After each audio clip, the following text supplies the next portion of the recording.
Peace still seems a long way away in Ukraine. This was the aftermath of an overnight Russian missile and drone strike in the Sunni region. At least 14 civilians were injured and more than a dozen homes destroyed.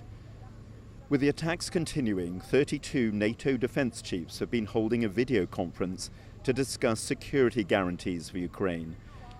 But Russia is pushing back. It won't accept NATO troops being stationed in Ukraine and is dismissing the discussions about security for the country as meaningless. I believe that the West, and especially the US, understands perfectly well that seriously discussing security issues without the Russian Federation is completely unrealistic and a road to nowhere. All we've seen so far is a quite aggressive escalation of the situation and rather clumsy and unethical attempts to change the position of the Trump administration and the President of the United States himself, as we witnessed when the Europeans accompanied Mr. Zelenskyy to Washington on Monday this week. We did not hear any constructive ideas from the Europeans there. The Russians are also showing signs of a reluctance to take up Donald Trump's request that Vladimir Putin sits down with Vladimir Zelenskyy to negotiate an end to the conflict. But the White House is adamant that such a meeting will take place.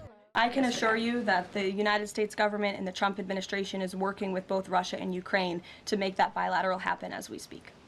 But for now, it appears that Moscow may not have received the memo. So much of what's happening at the moment feels performative. The Russians agreeing to a meeting with Zelenskyy, but putting numerous obstacles in the way.